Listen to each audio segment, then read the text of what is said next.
Il est professeur ordinaire à l'université de Fribourg en Suisse. Il n'a pas besoin d'être beaucoup présenté. Je résumerai donc très brièvement. Il a fait Normal Sup avant d'être dominicain.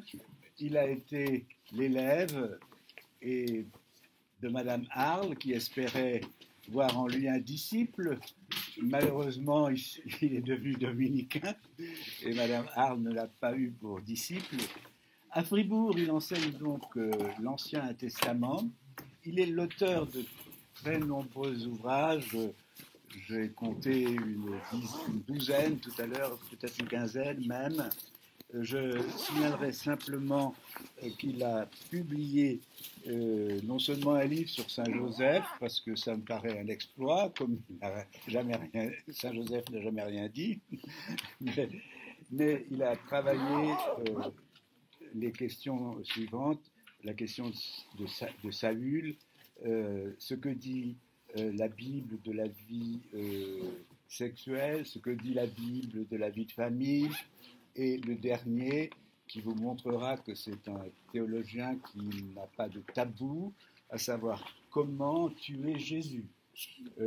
Évidemment, entre nous chrétiens, la violence et la sexualité sont tabous, mais il s'avance bravement sur ce terrain, et ce soir nous allons donc l'écouter à ce sujet. Il n'a pas un rapport simplement comment dirais-je, historique avec la Bible, mais il la lit en chrétien assez engagé. Et son thème, n'est-ce pas, violence dans la Bible, violence sexuelle, a une certaine actualité. Et lui-même n'est pas resté au niveau j'allais dire, de l'exégèse, mais c'est également impliqué personnellement. Par exemple, probablement, Monseigneur Anatrella a connu des jours moins triomphants parce que Philippe a su voir de quoi il s'agissait un petit peu chez lui. Et donc, vous pourrez l'interroger au-delà de la Bible sur peut-être l'actualité, car ça ne cesse pas. Il y a 3 pages encore dans la Croix de ce matin où sont impliqués 2 évêques, imaginez. Le président de la conférence disait qu'ils étaient 11, mais maintenant ils sont donc 13. Et où ça s'arrêtera? Excusez-moi de prendre les choses sur ce ton, mais je crois qu'il faudra quand même prendre les choses très au sérieux, mais sortir de là et se préoccuper de l'Évangile et de ce qu'il nous dit et implique de notre part à chacun et à chacune d'entre nous. Je laisse la parole au frère Philippe et notre président va modérer tout à l'heure les échanges. Qu'est-ce qu'il faut que je fasse?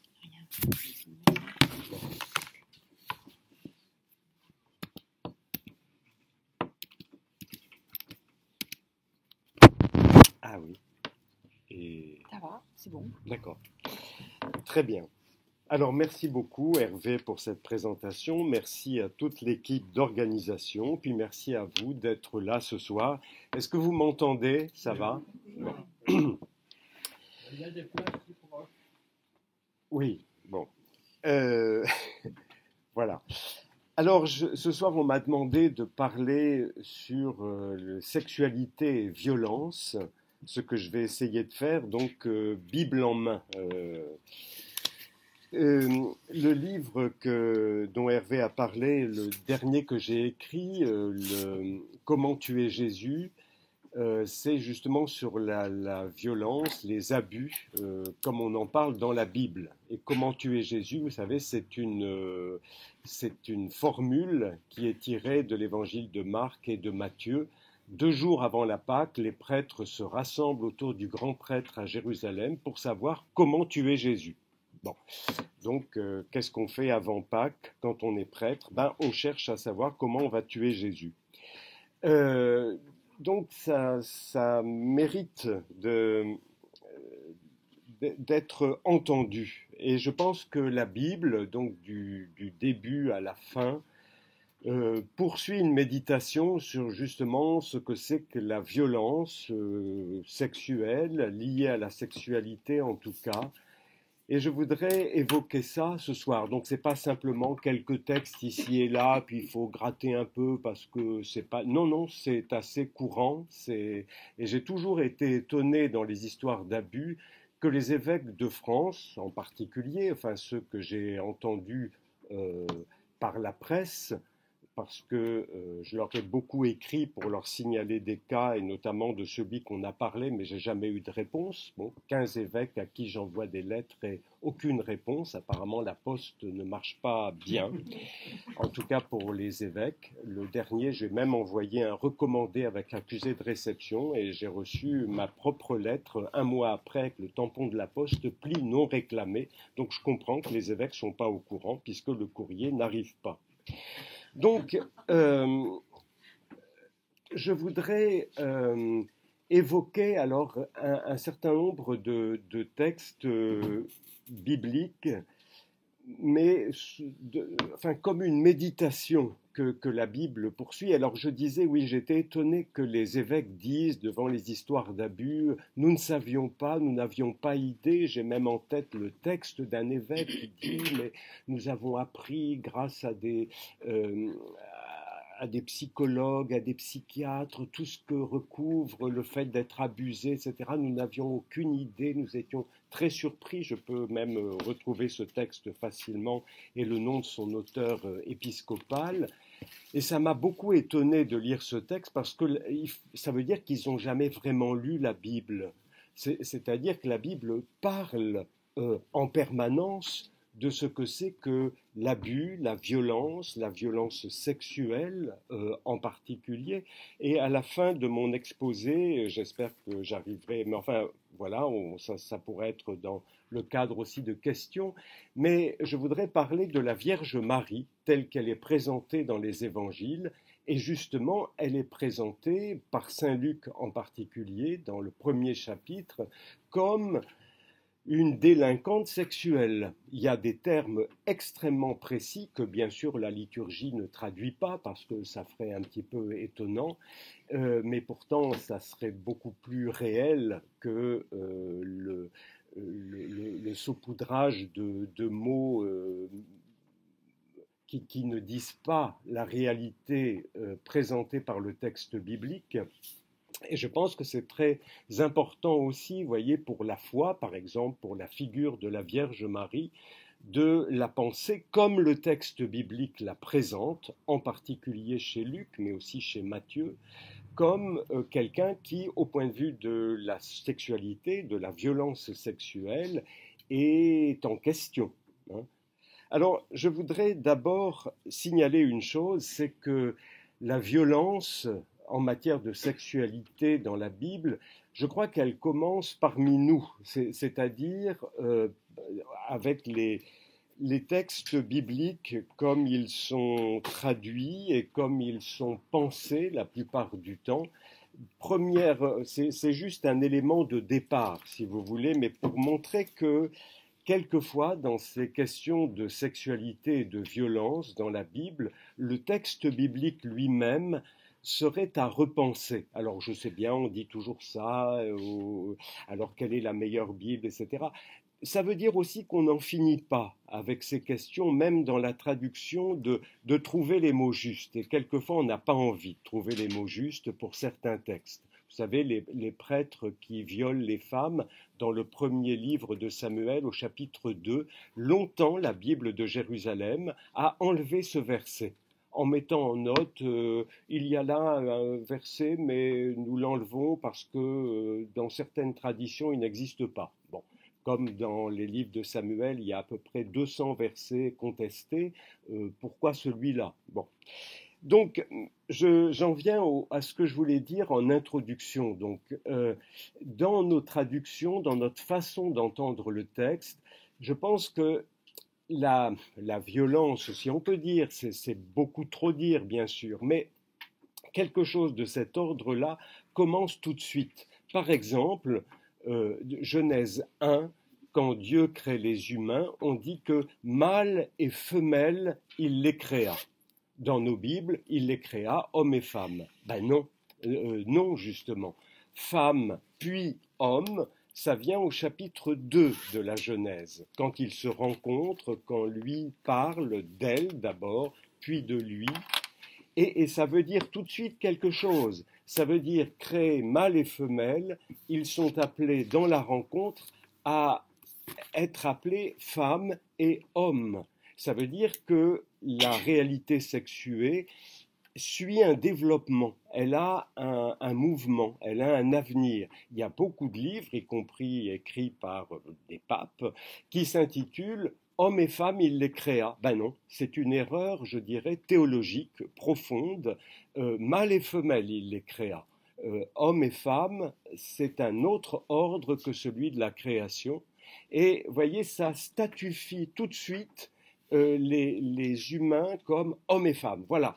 Ben non, alors que la Bible prend beaucoup de temps pour nous montrer le devenir. Donc mâle et femelle, ils sont créés, et dans la parole et dans la rencontre, au chapitre 2, femme, puis homme, ils se nomment.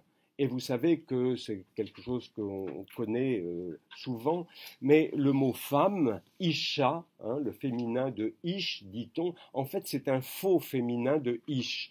Comme si les auteurs, comme ils le font tout le temps, hein, jouent avec les mots. Je vais m'expliquer dans une seconde sur ce terme. Mais les auteurs bibliques, il faut aussi penser que dans la Bible, pour moi, j'étais prof de lettres avant, et pour moi, un des registres permanents de la Bible, c'est un certain humour, un certain décalage par rapport à ce qui est en train d'être dit. Ça ne veut pas dire que les auteurs prennent tout ça un peu à la légère, bien au contraire.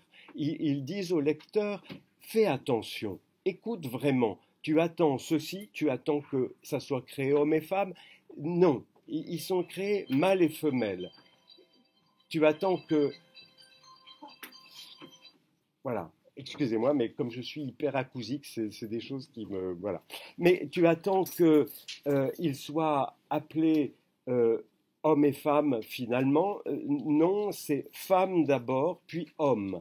Tu penses que tout est arrangé désormais? Non, parce que femme est en fait, n'est pas le féminin de homme. Isha, c'est le féminin d'un autre mot, la racine c'est Enosh, et Enosh au féminin ça fait Ensha.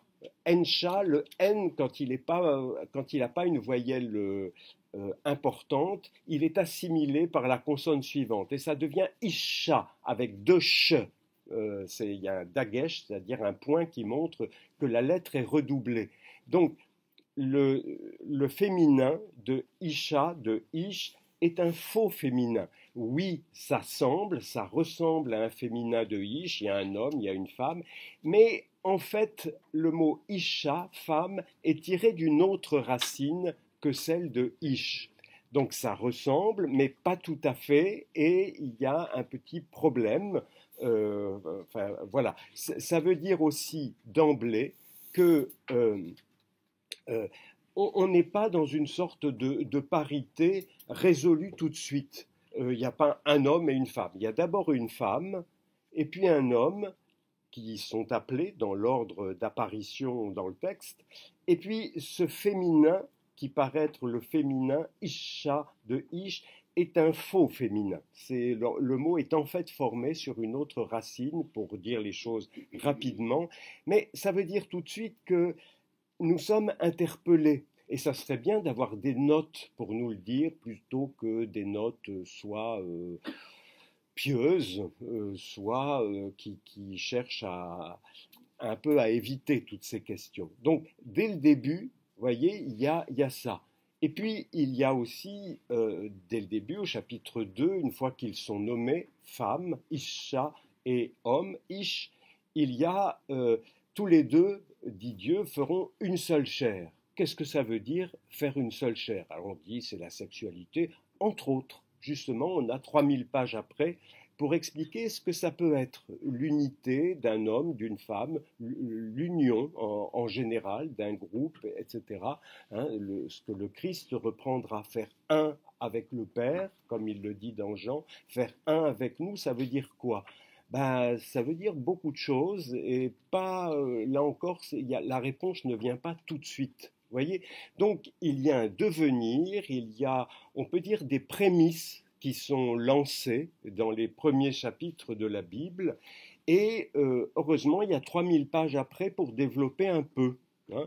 Et ça, quelquefois, on l'oublie. Et je vois dans nos milieux, quelquefois, et dans certains documents officiels, tout paraît clair, net, un homme, une femme, tac, tac, tac.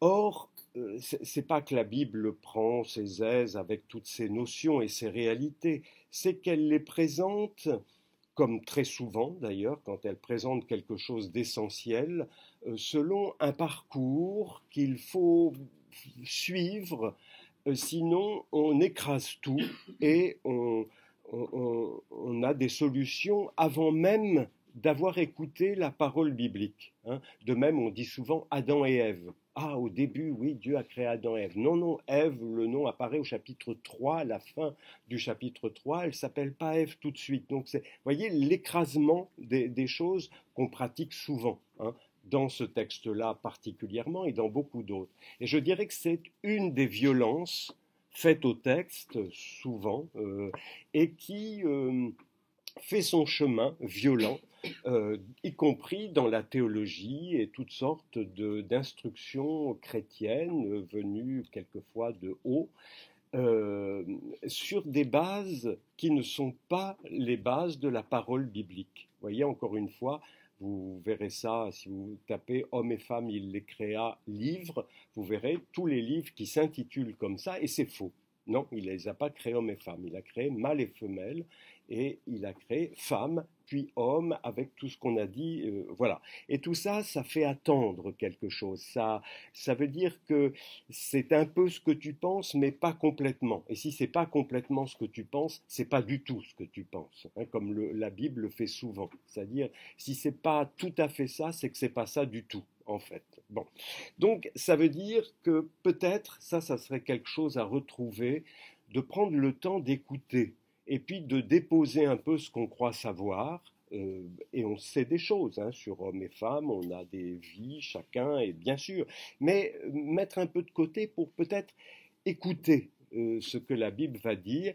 Et puis, surtout, elle n'en parle pas que là. Il y a certaines catéchèses d'un pape défunt qui, sur hommes et femmes, prend ses tout premiers chapitres. Or, il y a 3000 pages après qu'il faut aussi traverser. C'est-à-dire, quelquefois, on fait hommes et femmes, hop, et on passe à la Sainte Vierge, Saint Joseph, et puis Jésus, Marie, Joseph, Pie XII, Jean-Paul II, et c'est bon.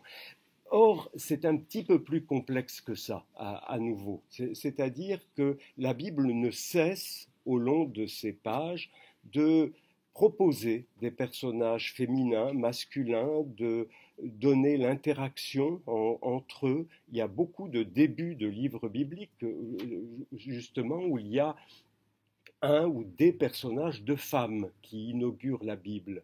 Vous savez, on peut dire cette fameuse femme en Genèse 3 qui a mangé le fruit, ah, elle s'est trompée, elle n'a pas compris, il y a eu péché. Alors, on peut dire, ah bah oui, c'est pour ça que les femmes sont menteuses, Ah, alors la Bible va se saisir de cette idée et va commencer le livre suivant avec des femmes qui vont mentir. Exode, chapitre 1. Mais elles vont mentir pourquoi? Vous savez que Pharaon a ordonné que ces 2 accoucheuses dans son pays tuent tous les garçons qui naissent chez les Hébreux. Et les accoucheuses vont mentir, vont raconter un bobard à Pharaon, mais vont faire naître les garçons. Ah, les femmes sont menteuses. Ben, c'est pas menteuse, elles sauvent la vie. Et ça apparaît plusieurs fois. La femme qui ne dit pas la vérité, mais au nom d'un impératif beaucoup plus profond et vital. Pensez au début du livre de Josué, au chapitre 2, Rahab, la prostituée de Jéricho, chez qui 2 messagers d'Israël sont allés pour reconnaître la ville. D'ailleurs, ils se font repérer tout de suite, hein, c'est Jacques Cazot qui les compare aux 2 Dupont, et il a raison. Et Rahab dit aux policiers qui viennent lui dire « Mais tu n'as pas reçu 2 hommes d'Israël ?» Elle dit « Si, alors, ils sont partis très très loin là-bas, allez-y. » Bon, Alors, les femmes sont-elles menteuses? Oui, mais au nom d'un... Non, en fait, non. Au nom d'impératifs plus profonds, plus vitaux que simplement cafeter, oui, qu'elle a hébergé deux émissaires d'Israël. Elle écarte le danger et quelque chose va se passer avec elle, qui d'ailleurs est un des premiers personnages dans la Bible à dire, donc cette païenne, comme souvent dans la Bible, hein, quand on est païenne, ça suffit pas, il faut encore un truc pour vous disqualifier, donc elle est aussi prostituée. Or, c'est la première personne dans la Bible qui dit « je connais Dieu ». Ah, tiens, mais la connaissance, non, attention, Ève, l'arbre de la connaissance. Ah oui, mais il y a des femmes qui connaissent et c'est très très bien. Et elle, elle connaît. Et d'ailleurs, elle dit aux envoyés d'Israël ce qu'il faut faire dans la situation. Donc ça veut dire que la Bible, vous voyez, va sans cesse reprendre les choses, va dans les situations arriver une fois, est-ce que c'est toujours comme ça désormais, une femme qui a été trompée par le serpent? Ben, on va reprendre des exemples, et quelquefois des tromperies, mais qui n'en sont pas. Voyez, pendant la Deuxième Guerre, si vous cachiez des Juifs, si des Allemands vous demandent est-ce que vous avez des Juifs chez vous, il faut dire non. D'ailleurs, vous ne mentez pas, parce que ce qu'ils mettent sous le mot juif, c'est pas du tout la réalité. Pour eux, c'est de la chair à abattre, et quand on est à peu près normalement constitué, ce sont des êtres humains. Donc, on ne ment pas tant que ça aux salauds, en général. Voilà. Donc, tout ça, ça me semble important parce que, vous voyez, ça crée, dès le début de la Bible, un chantier ouvert. Et comme je dis souvent à mes étudiants, quand vous commencez à lire la Bible, sachez qu'il y a 3000 pages après pour affiner un tout petit peu ce que vous avez compris ou cru comprendre. Et cette question, vous voyez, par exemple des hommes ou des femmes, ben, on va en voir beaucoup au commencement, avec souvent l'idée, la première impression est mauvaise, Rahab, prostituée païenne, regardez-y à deux fois. Vous commencez l'évangile de Luc, il y a une jeune vierge, elle est enceinte, regardez-y à deux fois, etc., etc. Et je parlerai de Marie à la fin parce que elle est au cœur de la problématique de la violence sexuelle. En fait, quand on parle de violence sexuelle, il faudrait parler de la Sainte Vierge. Évidemment, ça fait un peu de chambard dans une ambiance un peu nunuche, hein, comme il y en a beaucoup dans nos milieux, mais je pense que la Bible, justement, nous sort de la nunucherie qui a été, pour moi, qui a permis les abus impunis pendant très longtemps. Ah, on dit rien, oui, oh, c'est le père machin, tu peux pas dire ça, y compris dans l'ordre dominicain, les pères Philippe, ah, mais non, pas eux, bah si, eux d'abord, eux surtout. Hein. Bon. Donc, voilà. Alors, important de penser au devenir hein, des choses et au déploiement de ces questions d'hommes et de femmes, de violences sexuelles dans toute la Bible. Et parce qu'on va y revenir très souvent, y compris dans les évangiles. Et dans l'enseignement que Jésus donne à ses disciples, il y a précisément la question des femmes. Vous voyez, les disciples, je ne sais pas si vous avez vu ça, il faut toujours chasser les femmes. Et Jésus dit, mais non, il faut les laisser venir. Laisser venir à moi les femmes. Hein, pensez à Matthieu 15, la cananéenne. Seigneur, chasse-la car elle crie derrière nous. Le pauvre chéri, il y a une dame qui crie. Et Jésus dit rien, il la laisse venir, et ça aussi, il n'est pas en train d'aider les femmes tout le temps. Non, non, il a compris qu'elle est assez grande pour faire son chemin toute seule vers lui, et vous savez ce que dit Jésus, hein, grande est ta foi, que tout se passe comme tu veux. C'est lourd de sens. Comme tu veux, Jésus l'emploie qu'une seule fois dans le même évangile, c'est à Gethsémani pour son Père. Père, non pas comme je veux, mais comme tu veux. Donc ce que cette femme veut, c'est ce que le Père veut. Et il a reconnu un écho du Père dans cette femme, ce qui est quand même pas si mal. Voyez ? Et ça, c'est de l'éducation pour les disciples. C'est-à-dire, là encore, attendez, laissez venir, écoutez. C'est pas tout de suite, oui, c'est une païenne femme, mais peut-être que là, il y a un enseignement essentiel. Hein, grande est ta foi. le chapitre suivant, Pierre va reconnaître Jésus et tout de suite va lui dire: ah non, non, tu ne peux pas aller à Jérusalem, passe derrière moi, Satan. Donc, plutôt qu'être satanique, il faut peut-être se calmer un petit peu, écouter et réfléchir parfois, ce qui n'est pas si mal non plus. Alors, je voudrais parler de deux livres en particulier que j'ai un petit peu travaillé, sur lesquels j'ai publié dans ma jeunesse folle un gros livre, dans Lectio Divina au CERF, sur les livres de Samuel. Les livres de Samuel sont importants parce qu'ils vont présenter la figure du Messie. Donc Saül, David, vous voyez, rien n'est simple. Il y a le premier qui se plante complètement, si j'ose dire.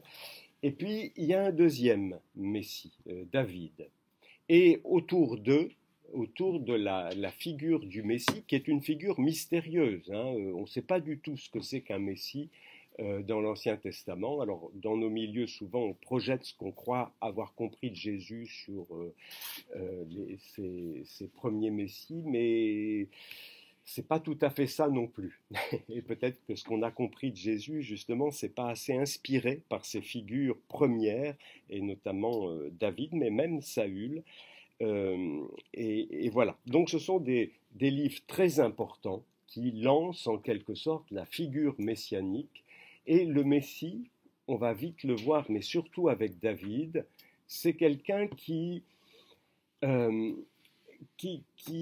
ouvre ce qu'il est à d'autres. C'est-à-dire le Messie, c'est pour moi une figure participative. Il n'y a pas de Messie sans beaucoup de monde autour qui coopère à l'avènement et à la vie du Messie. Et donc peut-être le messianisme, ça s'étend à beaucoup de gens. Et puis, donc dans les livres de Samuel, le premier, Saül, est un échec en quelque sorte. Beaucoup de choses se manifestent dans Saül qui sont essentielles, mais il n'arrive pas à les porter, à leur faire atteindre leur but en quelque sorte. Ce sera David qui va faire ça, qu'un cas, quelquefois un peu plus qu'un que cas d'ailleurs. Mais voilà. Alors, ce que je voudrais dire, c'est que dans ces figures messianiques, il y a un élément, alors le mot n'est pas très noble, important, c'est la relation aux femmes.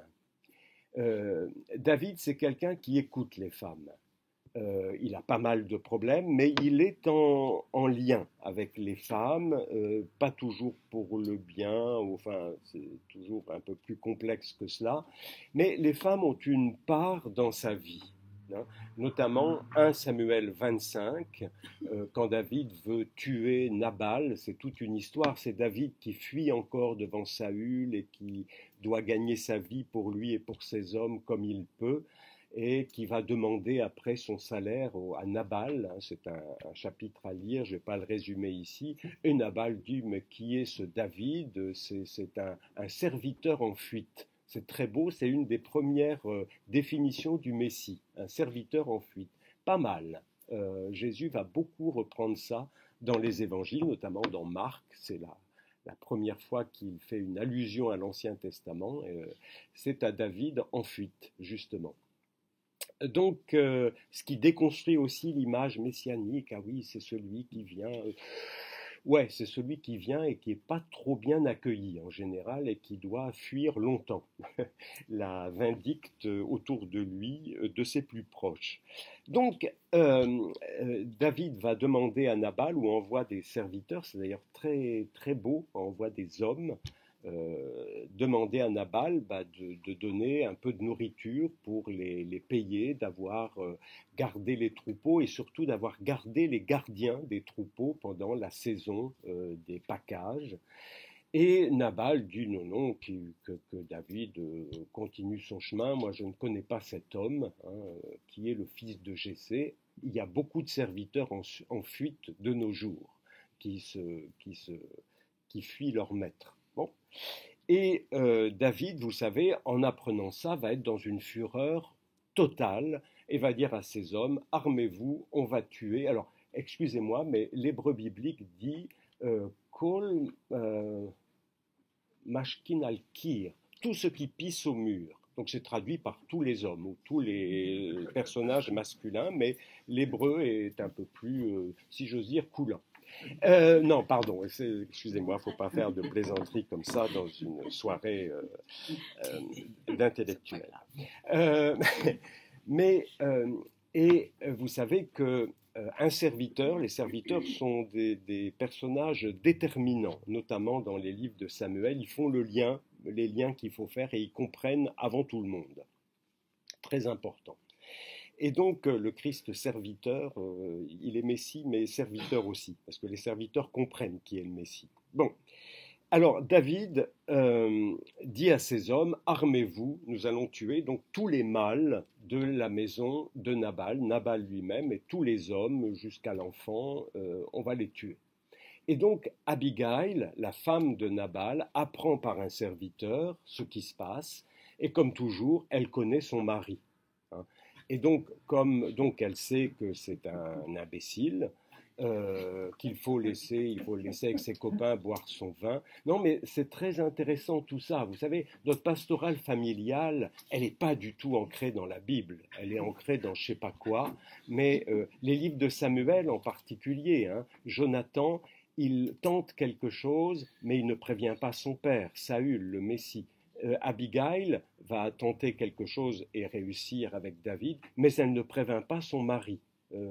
Bon, faites de la pastorale familiale avec la Bible, vous m'en direz des nouvelles.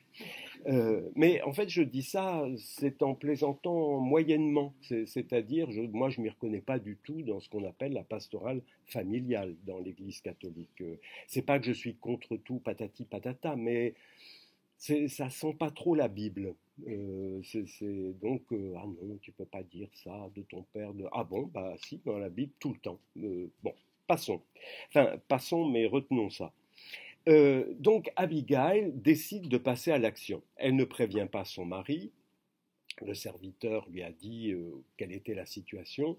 Et elle sait que David cherchait à manger pour lui, pour ses hommes, et que c'est non sans raison. Et elle prépare avec tous les ânes du cheptel de son mari, elle les charge de victuailles qu'elle porte à David. Il y a une très belle scène, 1 Samuel 25, c'est cinématographique. On voit David qui descend furieux avec ses hommes, armés jusqu'aux dents, d'un côté d'une montagne. L'autre côté, c'est Abigail avec ses ânes pleins de nourriture. Et puis, le texte montre vraiment des plans rapprochés. Et c'est vachement bien fait, hein, comme souvent la Bible, ils savent écrire, ils savent montrer. Et finalement, Abigail rencontre David, donc elle saute de son âne, elle se tombe par terre sur son visage et elle dit que la faute soit sur moi, mon Seigneur. Pas mal, ça, bonne éducation pour le Messie. Un Messie, ça doit porter le péché du monde. Là, c'est Abigail qui lui dit le mot et qui fait la réalité qu'elle désigne là. Et c'est à méditer, ça. Et puis, elle va dire, pardon, je vais prendre la parole, que mon Seigneur ne s'irrite pas. Bon, toutes les choses pour calmer un homme en colère. Mais n'empêche que elle fait tout un long discours à David, elle dit, bon, je sais qui est mon mari, tu l'as compris, etc., mais on va laisser ça de côté, je sais qui tu es. Et elle fait, pour la première fois dans la Bible, un petit traité sur ce que c'est qu'un Messie, parce qu'on ne sait pas du tout ce que c'est qu'un Messie. Encore une fois, nous croyons savoir parce qu'on connaît Jésus. Et alors, c'est vrai, mais ça commence comment et quelles sont les idées clés, les formules clés qui définissent le Messie? Et bien justement, Abigail va en dire plusieurs. Elle va dire, mais la vie de mon Seigneur le roi est empaquetée dans le sachet de vie, c'est étonnant, avec le Seigneur. Il y a quelque chose d'une intimité de David avec le Seigneur, et elle lui dit, au nom de cette intimité avec le Seigneur, tu ne peux pas faire justice toi-même pour toi-même. Donc tu ne peux pas te sauver soi-même, et l'expression est répétée. Vous voyez, quand on aura un Messie appelé Jésus, le Seigneur sauve.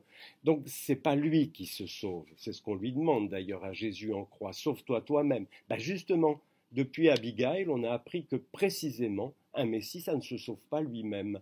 Le Messie laisse Dieu faire des choses. Ça ne veut pas dire qu'il est complètement passif et en dehors des choses. Ça veut dire que dans une situation donnée, il va agir autrement que en rendant le mal pour le mal, etc., enfin, les vendettas infinis des humains. Et donc, elle lui fait tout un petit récapitulatif, si j'ose dire, sur ce qu'est un Messie, et qui est important aussi pour les lecteurs. Par exemple, nous ne savons pas du tout ce que c'est qu'un Messie. Et il faut entendre ce qu'elle dit. Et parmi ce qu'elle dit, il y a des expressions très fortes, très théologales. Par exemple, le Seigneur, dit Abigail à David, t'a bâti une maison stable, c'est-à-dire, entre autres choses, une descendance qui va perdurer. Cette maison stable, on la retrouve après dans le deuxième livre de Samuel, dans la bouche du prophète Nathan à David. C'est le fameux chapitre 2 Samuel 7, hein, où Nathan, au nom de Dieu, dit exactement cette expression à David. Donc, Abigail, elle n'est pas appelée prophétesse, mais elle est inspirée. Et en fait, elle lance un certain nombre de mots, d'expressions, d'idées qui commencent à définir ce qu'est un Messie. Et que répond David? David pourrait dire, mais de quoi tu te mêles, et puis etc. Il lui dit, béni soit le Seigneur, le Dieu d'Israël, qui t'a envoyé à ma rencontre aujourd'hui, béni soit ta sagesse. Et il écoute et il accepte de ne pas continuer dans la violence et la vengeance de Nabal. C'est pas courant dans la Bible, sans doute parce que c'est pas courant dans la vie, un homme qui, devant le propos d'une femme, pour la vie, au nom de Dieu, en l'occurrence ici, comprend et change de chemin, change d'attitude, change de tactique, change son état d'esprit. Et pour moi, c'est ça le Messie. C'est, entre autres choses, quelqu'un qui laisse approcher des femmes porteuses d'une bonne nouvelle ou porteuses d'une connaissance de Dieu qu'elles vont dévoiler en quelque sorte. Et ça va arriver tout le temps. Alors autant Saül est réfractaire aux paroles des femmes, quand Saül parle de femmes, c'est en parlant à son fils Jonathan, il dit à Jonathan, ça doit être 1 Samuel 19, je crois, il lui dit fils de fils d'une femme dévoyée, c'est traduit, mais vous comprenez, son of a bitch, c'est un peu plutôt ça. Donc c'est la seule fois où il parle de sa femme. C'est pas tout à fait juste, hein.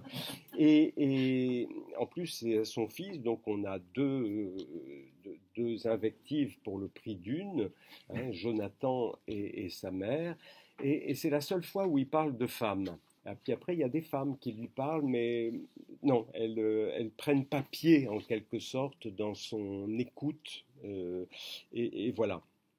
Donc, très important, je dirais, pour lancer le Messie, un homme qui écoute des femmes ou qui laisse approcher des femmes, et ça change la donne. Vous voyez, dans l'histoire de David, qui est une histoire apparemment très masculine, David et ses hommes qui fuient longtemps devant Saül et ses hommes, avant pour David d'arriver au pouvoir, etc., et de placer ses hommes à lui, etc. Le texte, en fait, est truffé d'interventions de femmes qui changent la donne ou suscitent d'autres images, d'autres idées que celle d'un monde justement masculin, parce que on parle de pouvoir, de messianisme, de royauté, donc ça c'est plutôt les hommes. Eh bien, faut voir. Et les livres de Samuel sont extrêmement habiles pour déplacer petit à petit les concepts, je dirais, automatiques qu'on peut avoir et qu'on a longtemps eu. Et je vous en donne un autre exemple, c'est le tout début des livres de Samuel avec Anne. Vous savez, Anne, la femme qui n'a pas d'enfant, on ne dit pas du tout qu'elle est stérile, elle n'a pas d'enfant, car, et c'est traduit deux fois ainsi, c'est 1 Samuel 1, les versets 5 et 6, on dit que le Seigneur avait fermé sa matrice. Traduction Bible de Jérusalem, le Seigneur l'avait rendu stérile. Vous voyez, le Dieu méchant, le Dieu pervers, et il a rendu stérile une femme. Non, il a fermé sa matrice, ce qui est tout à fait autre chose, et c'est un vrai concept biblique. Ça veut dire que c'est lui qui s'occupe, si j'ose dire, si je me permets de le dire, des entrées et des sorties pour la matrice des femmes. Et c'est à voir, ça, c'est à entendre parce que c'est assez courant dans le texte biblique, c'est-à-dire le plus intime ou un des lieux les plus intimes dans le corps d'une femme, c'est Dieu qui en est le gardien et le garant. Et ça change aussi des choses sur l'image qu'on se fait de Dieu. Moi, j'appelle souvent le Dieu biblique le Dieu gynécologue, c'est-à-dire le Dieu qui a un logos, une parole concernant les femmes dans leur être de femme. Vous voyez, et souvent, les hommes, la violence masculine, c'est justement ne pas prendre en compte une femme avec ce qu'elle vit. Et donc, au début des livres de Samuel, il y a Anne, personnage essentiel, puisque c'est le premier personnage biblique qui va annoncer le Messie. C'est à la fin du fameux cantique d'Anne, vous savez, le Seigneur va relever la corne de son Messie. Bon, alors qu'on traduit autrement parce qu'une corne c'est pas bien, et puis bon, ok, mais c'est très important. Et donc, on voit que cette figure d'Anne, donc la femme qui est sans enfant, j'ai oublié de dire que quand on dit le Seigneur avait fermé sa matrice, la deuxième fois, le texte hébreu ajoute un petit mot, be'ad. Il avait fermé sa matrice, et on peut parfaitement comprendre, sur lui, comme s'il était entré dans le corps d'Anne, et puis il a refermé sur lui, parce qu'il prépare le terrain.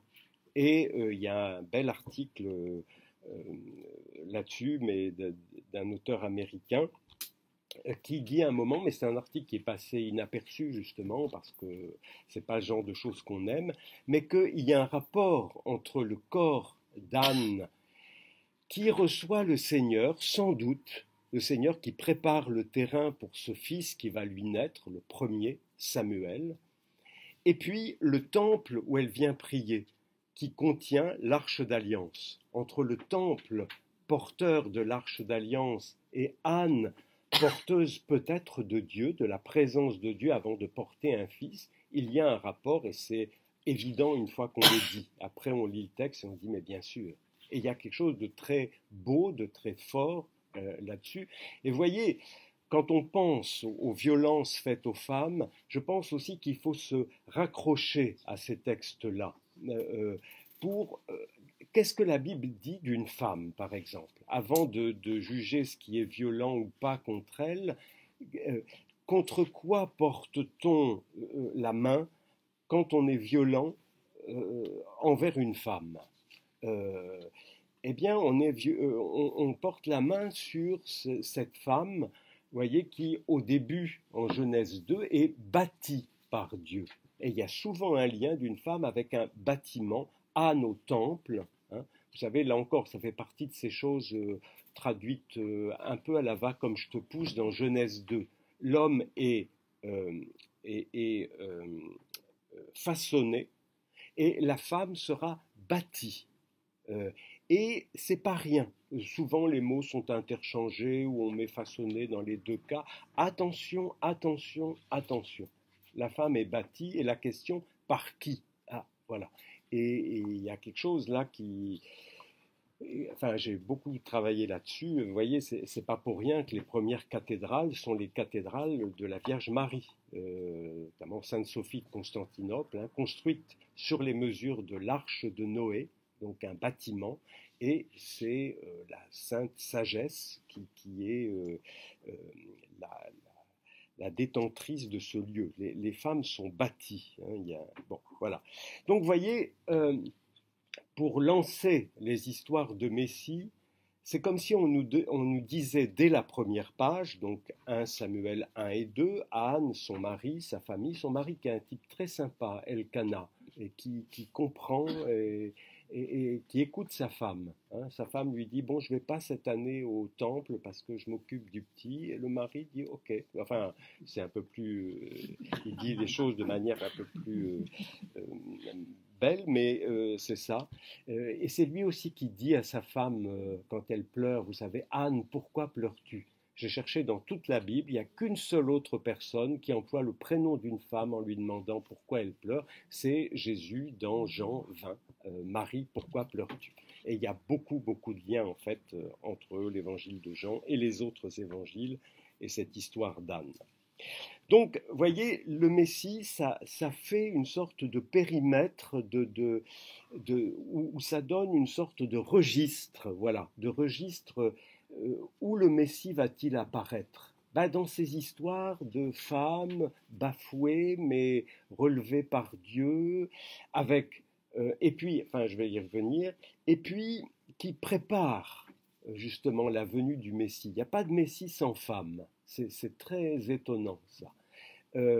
Et Anne qui annonce donc à la fin de son cantique, c'est le dernier mot de son cantique, au début du chapitre 2 de 1 Samuel, il relèvera la corne de son Messie. Une expression que David va reprendre tout à fait à l'autre bout des livres, dans son cantique lui-même, en 2 Samuel 22. C'est un opéra, en fait. Les livres de Samuel, il y a des cantiques qui se répondent. Elle lance les mots, lui reprend le thème musical, enfin le thème, les mots, etc. Mais c'est une autre histoire. Je parle trop, peut-être? Non, j'ai encore quelques minutes. Bon, je vais boire un peu en attendant.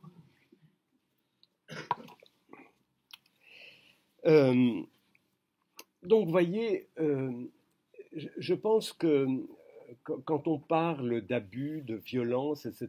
dans la Bible, c'est bien de s'accrocher à des textes précis et à percevoir aussi l'architecture des livres bibliques, où les femmes sont souvent présentes au début, lancent souvent des mots ou, disons, montrent une attitude, un geste, c'est le cas au début du livre des Juges, par exemple, qui va se déployer dans le livre et donne une sorte d'amorce d'un chemin qui va, et on pourrait, pour la figure messianique dans les livres de Samuel, passer par des chemins qui sont souvent scandés par des figures de femmes. Et ça, c'est très, très important. Et donc, ce lien du Messie et des femmes, et cette manifestation aussi de la violence faite aux femmes, en particulier celle qui s'approche du Messie, Anne qui est tournée en dérision par sa rivale parce qu'elle n'a pas d'enfant, Abigail qui prend sur elle, malgré son mari, d'aller aider David et sans le prévenir, vous savez, et quand elle le prévient, d'ailleurs son mari, je reviens à Abigail, elle le prévient le lendemain matin, pas la veille au soir. Vous savez, j'ai parlé d'Abigail tout à l'heure, excusez-moi, je vais par saut et par gambade, comme dit Montaigne, mais Abigail, après avoir donné cette nourriture à David, rentre chez elle, elle va dire à son mari ce qu'elle a fait, et elle voit qu'il est en train de boire avec ses copains. Donc elle dit on verra demain matin. Et le lendemain matin, elle lui dit, et il a une attaque en apprenant ce qu'elle a fait. Donc son cœur devint comme une pierre, dit l'Écriture, mais c'était quand même déjà fait depuis longtemps ça, et 10 jours après il meurt. Et David enverra des messagers pour dire à Abigail, tu es libre, moi aussi. Bon, enfin, c'est dit de manière un peu plus noble, mais il y a quelque chose comme ça. Voilà. Donc, les histoires de Messie, Saül, David, sont des histoires très violentes. On pourrait dire avec le Messie, on va entrer dans une autre époque d'Israël, on va entrer dans une époque où il y a des hommes choisis par Dieu qui ont reçu une onction, donc de Messie, Mashiach en hébreu, Christos en grec, qui vont marcher au pas de Dieu et vont instaurer en Israël une façon d'être ensemble dans l'État qui convient à Dieu. Or, ce n'est pas du tout le cas. Et avec Saül, ça va être un fiasco peu à peu. Et c'est très intéressant aussi de suivre Saül, donc de voir à quel point il évite les femmes, il n'écoute pas, il fait son chemin. Et à la fin de son, enfin pas à la fin de son règne, parce qu'il va régner longtemps, au milieu de son règne, c'est en 1 Samuel 15, euh, il dit en quelque sorte, mais presque mot pour mot, euh, oh ben j'ai fait ce que j'ai voulu, en quelque sorte. C'est ça. Donc marcher au pas de Dieu, écouter les serviteurs, les femmes. Non, c'est pas son. Il devient d'une violence maladive, folle, hein, notamment envers David, qu'il veut tuer. Vous savez, dès le début. Et je vais en parler justement de ce passage après David et Goliath. Euh, donc David va sauver, je vais revenir sur ce chapitre extrêmement important qui est pour moi un peu le traité du messianisme. Hein, souvent on le voit comme un texte rigolo, et l'ogre et le petit poussé, David et Goliath. Et... Oui, il y a de ça, mais comme toujours on vous fait miroiter ce qu'on connaît, mais regardons un peu plus profondément, je vais y revenir. Donc juste après cet épisode, Saül entre dans une sorte de folie meurtrière envers David et tout ce qui touche à David, et il ne va pas arrêter de tuer ce qui est David et de vouloir tuer David. Au début, David reste avec lui, et par 2 fois, Saül envoie sa lance contre David, et David s'écarte, et la lance... Vous voyez, le Messie cloué, crucifié, c'est une très très vieille histoire hein, dans la Bible. En fait, dès qu'il y a un Messie, on le cloue, enfin, ou on veut le clouer. Et c'est à penser ça, c'est-à-dire quelqu'un, David, qui va et qui vient, c'est comme s'il fallait l'arrêter, hein, et le clouer, c'est un peu ça. Euh, donc, très intéressant l'histoire des Messies dans les livres de Samuel, parce que c'est une méditation justement sur la violence à tous les niveaux, la violence d'État, hein, la violence des personnes, la violence des groupes, et aussi la violence envers les femmes, la violence des subalternes, qu'est-ce qu'on fait subir aux uns et aux autres, et puis qu'est-ce que ça pourrait être ou qu'est-ce que c'est quelquefois. Et par exemple, il y a beaucoup de serviteurs et de servantes d'ailleurs qui comprennent qui est David et qui collaborent à ce qu'il est. Et là, moi, c'est là où je développe personnellement, je dois l'écrire bientôt, mais une figure du Messie, le messianisme, c'est une notion, je le disais tout à l'heure, coopérative, c'est-à-dire le Messie, ce n'est pas un personnage solitaire qui ne serait que lui-même ce qu'il est. Le messianisme est, je crois qu'on le dit en bonne théologie thomiste, est diffusif de soi.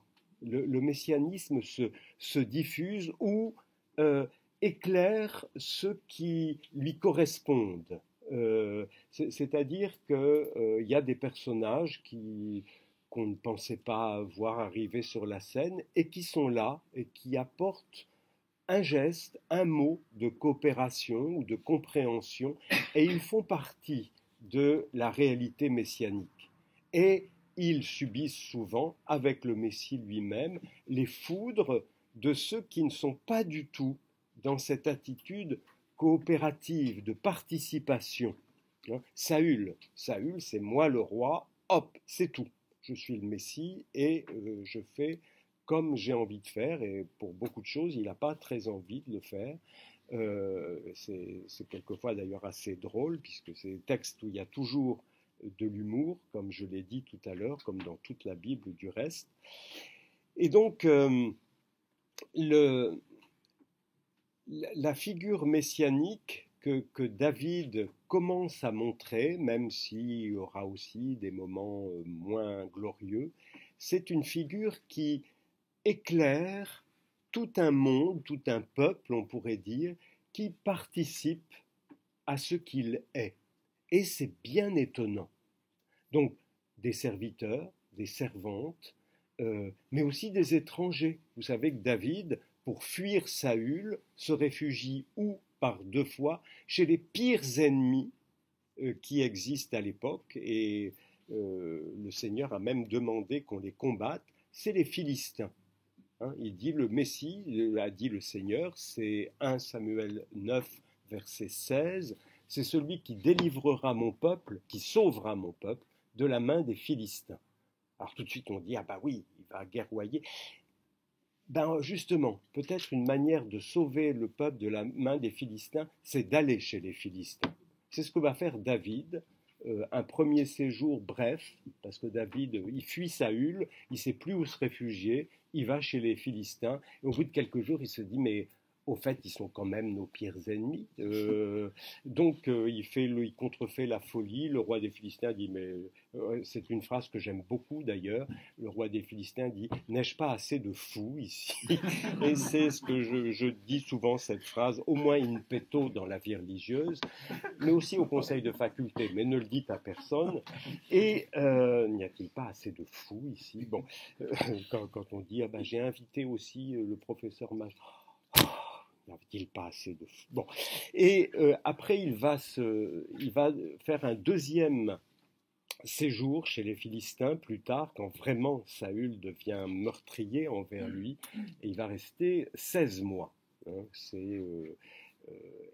et le roi des Philistins, il est à Gath, hein, qui est une ville philistine, donc pas loin de la Méditerranée, et le roi des Philistins lui dit, écoute, j'aime ce que tu es, David, et tu vas être, dit exactement l'hébreu, mon shomer roshi, le gardien de ma tête. On traduit par le garde du corps, bon c'est bien, mais le gardien de la tête c'est intéressant, puisque David a commencé ses relations avec les Philistins en décapitant Goliath. Donc avoir un roi philistin qui lui dit tu vas garder ma tête, c'est qu'il a vraiment confiance. Enfin, il y aurait beaucoup de choses à dire là-dessus. C'est des textes pleins d'aperçus étonnants. Donc David va chez les Philistins et puis au bout d'un moment, au bout de 16 mois, le roi des Philistins dit, écoute à David, mes hommes, mes officiers m'ont dit, mais ce David, si jamais on fait la guerre contre Israël, ce qu'on va faire bientôt, est-ce que David va se rallier à nous contre son propre peuple ou est-ce qu'il va nous prendre en tenaille? L'armée de Saül va arriver, puis David avec ses hommes nous prend. Alors le roi des Philistins dit à David, écoute, il dit devant tout le monde d'ailleurs, je ne trouve en cet homme aucun motif de condamnation. C'est ce que reprendra Pilate dans l'évangile de Jean devant le peuple d'Israël rassemblé. C'est intéressant de voir toutes ces connexions. Mais donc David dit, je vais partir avec mes hommes, et ça n'en est pas fini. C'est-à-dire que David va revenir, Saül va mourir, David va devenir roi, début du deuxième livre de Samuel, roi en titre cette fois-ci, pas seulement en titre plutôt, mais en acte. Et puis vous savez qu'il va avoir un deuxième ennemi, après avoir eu le Messie d'Israël comme pire ennemi, Saül, il y a un deuxième ennemi, c'est son propre fils Absalom. Hein, vous connaissez cette histoire, c'est à partir de 2 Samuel 14 et suivant jusqu'au chapitre 18. Et Absalom va faire un coup d'État contre son propre père. Et David va devoir s'exiler. Et plus personne ne le suit. C'est-à-dire la majorité du peuple passe à Absalom. Absalom qui a su y faire, il a dit mais je suis un jeune, tout ça, bon voilà, attention quelquefois aux jeunes chefs d'État bien habillés, bon. Mais voilà, et donc tout le monde se rallie plus ou moins à Absalom et David doit s'enfuir. C'est un très beau texte, 2 Samuel 15, il monte sur le mont des Oliviers, évidemment toutes les scènes de passion du Christ sont démarquées de cela, et il s'aperçoit qu'il est suivi par 600 personnes. Ce sont 600 guerriers philistins, et David dit à leur chef, mais vous avez compris que nous sommes ennemis en principe. Et le capitaine des Philistins dit à David, nous avons compris qui tu es, et, c'est une très belle phrase, partout où sera mon Seigneur le roi, David, là seront tes serviteurs. Donc, David, vous voyez, ça va très loin, la participation, puisque les ennemis de toujours, ou une partie d'entre eux, se rallient à David, alors que son propre fils, emportant la majorité des Israélites, si on peut dire, se lève contre David et le chasse. Donc, vous voyez, le Messie traverse beaucoup de frontières, et on pourrait dire, c'est ça qui est inquiétant, traverser des frontières. Il y a une certaine manière et pour David c'est le cas, de se faire reconnaître par des gens qui paraissent très éloignés, très hostiles, et qui comprennent quelle réalité porte David, quelle réalité, on pourrait dire, messianique porte David, et qui s'attachent à lui au moment où il est en difficulté. Puis David, après, va revenir au pays, retrouver son peuple. Absalom va mourir, vous savez, suspendu dans un arbre et transpercé dans la passion dans le livre de Saint Matthieu, l'évangile de Saint Matthieu, la passion du Christ est décrite comme un nouvel Absalom, comme Jésus comme nouvel Absalom, mais qui retourne justement les choses, enfin, tout le négatif, si on peut dire, d'Absalom en vie. Absalom qui s'était révolté contre son père, et David en croix qui appelle son père. Voilà. Bon, il y aurait beaucoup de choses à dire là-dessus, je laisse tomber, mais c'est juste pour montrer combien tous ces textes sont bruissants et continuent à parler dans les évangiles. Donc, ceci pour dire que la figure du Messie, c'est une figure qui traverse la violence, bien entendu, mais il y a un chemin. Et que David soit supporté à la fin, soit soutenu par des Philistins, qui sont depuis le livre des Juges les ennemis irréductibles, il y a quelque chose à penser. Voyez, donc des femmes, des étrangers, et puis aussi beaucoup de gens du peuple qui vont se rallier à lui. Et là encore, vous voyez, il y a quelque chose dans la figure du Messie qui travaille la violence sociale habituelle. Les prophètes sont très Amos, le premier Isaïe, sur la violence sociale faite aux plus pauvres. C'est vraiment un thème que les prophètes vont développer avec insistance. Et il y a dans le parcours de David aussi une manière de traverser et de transformer d'une certaine manière cette violence sociale. Ce sont les plus humbles, quelquefois, qui reconnaissent David pour ce qu'il est. Et j'en donne un exemple avant peut-être d'arrêter cette première partie. Ça dure jusqu'à 2 heures du matin, je crois. C'est ce qu'on m'a dit. Non, ça dure 2 heures, pardon. Oui. Bon, mais David, vous savez, à un moment, est à Jérusalem, donc il a vaincu ses ennemis. Il n'y a pas encore Absalom qui s'est révolté contre lui, c'est 2 Samuel 6. Donc David a pris Jérusalem en 2 Samuel 5. C'est toute une histoire qu'il faudrait raconter. Ça se passe en une demi-phrase, la prise de Jérusalem, la ville imprenable. Et David s'y installe. C'est d'ailleurs un roi étranger, le roi de Tyr, qui lui bâtit sa maison royale. Très intéressant là encore, ces liens avec des étrangers. Et donc en 2 Samuel 6, David dit il manque une réalité à Jérusalem, c'est l'arche d'alliance. Vous savez, cette fameuse arche construite par Moïse qui porte les tables de la loi, qui a été prise par les Philistins, qui est revenue. Il y a toute une histoire de l'arche. Et en quelque sorte, l'arrivée de David à Jérusalem et l'arrivée de l'arche sont presque concomitantes. David fait venir l'arche quand lui-même vient enfin et entre à Jérusalem. Et vous savez ce que fait David devant l'arche, 2 Samuel 6, il se dépouille de tous ses vêtements, il est en pagne de lin, et il danse. Alors il y a 3 verbes différents pour exprimer toute sa danse, son expression corporelle, si j'ose dire, devant l'arche. Il est décrit d'ailleurs comme un tout jeune homme, alors qu'il est comme Samuel quand il était petit desservant du temple de Silo. Voilà, il y a quelque chose de très beau, de très frais Je fais une parenthèse, j'ai lu ce texte et j'en ai fait commenter un jour en cours dans un séminaire plus exactement, et un étudiant catholique est sorti en claquant la porte en disant c'est odieux de lire ces textes. Bon, alors je l'ai poursuivi dans le couloir après, je lui ai dit mais vous avez compris que c'est pas moi qui suis l'auteur de ces textes.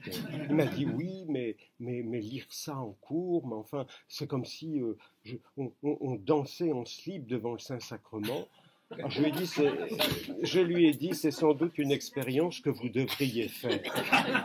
Et il n'est plus venu en cours pendant 2 ans. Puis je l'ai retrouvé après, maintenant il est ordonné prêtre, je ne sais pas ce que c'est devenu, mais enfin, voilà. Donc, ceci étant dit, non, c'est pour de temps en temps vous faire un petit peu d'animation, parce que c'est quand même intense. Donc, David danse devant l'arche, et sa femme, Michal, qui l'a aidé parfois, qui a été là ne comprend pas. Et elle lui dit cette phrase, « Comme il s'est glorifié aujourd'hui le roi d'Israël, lui qui aujourd'hui s'est dénudé, mais le verbe c'est gala, ça peut aussi vouloir dire se révéler, hein, c'est traduit par apocalyptein en grec, donc, bon. Lui qui s'est donc dénudé, révélé, aux servantes de ses serviteurs comme se dénuderait un homme de rien. » Et c'est magnifique.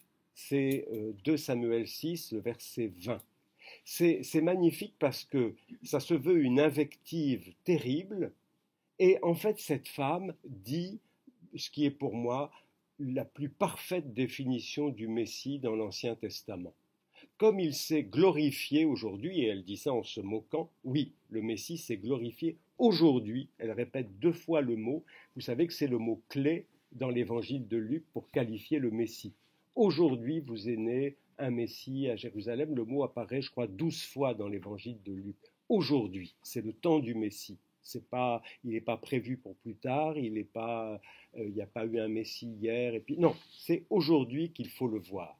Donc en fait, elle est prophète, vous voyez, elle est prophétesse, en disant à David, en pensant l'invectiver et le rabaisser, ce qui est l'essence même du Messie. Donc comme il s'est glorifié aujourd'hui le Messie d'Israël, ou le roi d'Israël, lui qui s'est dénudé ou qui s'est révélé, donc le verbe a les 2 sens et il faut vraiment les entendre tous les 2, aux servantes de ses serviteurs, oui, David, c'est les femmes et les dernières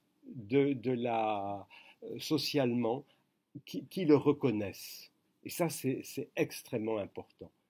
Lui qui s'est révélé aux servantes de ses serviteurs comme se révélerait un homme de rien. C'est parfait. L'homme de rien qui est le Messie du Seigneur. Celui qui n'était rien, c'est la première aux Corinthiens chapitre 1, ce qui n'est rien, voilà ce que le Seigneur a choisi. Parfait. Théologiquement, c'est d'une intensité, d'une perfection absolue, mais ça se veut une insulte. Voyez. Et là aussi, il y a quelque chose avec le Messie sur, j'allais dire, le retournement de la violence. Ce que vous dites pour disqualifier le Messie, le qualifie en fait. Parce que peut-être il est disqualifié. Oui, selon les normes du monde, en effet, il est disqualifié. David, il a passé sa vie, vous savez, comme à côté de ses grands frères, et son père avait complètement oublié de l'inviter. Vous vous souvenez de ça, quand il fallait oindre un de ses fils? Ah, il reste encore le petit... ah oui, on oublie toujours. Je suis le petit dernier, moi, alors je sais, avec 4 grands frères, donc je sais un petit peu. Et oui, ça me fait... Bon, voilà. Et donc, il a été très souvent disqualifié. Avant de combattre Goliath, Saül lui dit, mais tu sais pas te battre. Bon, non, mais si, en fait. Et ainsi de suite, poursuivi par Saül pendant des années. Oui, le disqualifié, voilà celui qui se révèle aujourd'hui. Et il y a quelque chose, vous voyez, dans la figure du Messie qui retourne en quelque sorte cette violence sociale des disqualifiés pour les mettre dans une autre lumière, en quelque sorte. Et donc vous voyez, dans tout ce parcours trop rapide, il faudrait parler de beaucoup d'autres choses, mais combien les textes bibliques de l'Ancien Testament nous préparent, nous disent qui est le Messie. Est-ce que j'ai encore 2 minutes ou pas ? Si c'est trop, voilà. Je voudrais dire une petite chose, hein, je l'ai annoncé au début, sur Marie, justement, la femme, et qui a un rapport avec le Messie assez intense, hein, assez intime, comme vous le savez sans doute. Et Marie, dès le début, dans l'évangile de Luc, alors Luc, on dit, il est très marial, tout ça. Oui, mais marial à la façon de la Bible, c'est-à-dire c'est pas de la nunucherie, ah, la Sainte Vierge si gentille. C'est montrer justement comment une femme disqualifiée selon les apparences et les jugements du monde est en fait la femme qui va vous désigner le Messie et dire des paroles décisives le concernant. Je lis juste une phrase, hein, et puis je m'arrêterai là, la démonstration pourrait être beaucoup plus longue, mais je lis juste une phrase. C'est le début de l'Annonciation, du texte de l'Annonciation, donc Luc 1, verset 26 et 27, versets 26 et 27. Le 6e mois, l'ange Gabriel fut envoyé par Dieu dans une ville de Galilée, retenez bien le mot ville, du nom de Nazareth, à une vierge, donc ville, vierge, fiancée à un homme du nom de Joseph, homme, de la tribu de David. Et le nom de la vierge était Marie. Il entra et dit, réjouis-toi, etc. Ce début du texte de l'Annonciation est une citation à peu près exacte, un copier-coller, si on ose dire, de Deutéronome 22, versets 23 et suivants. C'est une loi qui punit les vierges qui ne sont plus vierges, qui les punit de mort. Je sais dire à peu près de mémoire, Deutéronome 22, verset 23. Quand une vierge fiancée à un homme dans une ville rencontre un autre homme et le laisse s'approcher, et qu'on le sait, soit parce qu'elle est enceinte au bout d'un moment, soit parce que les voisins...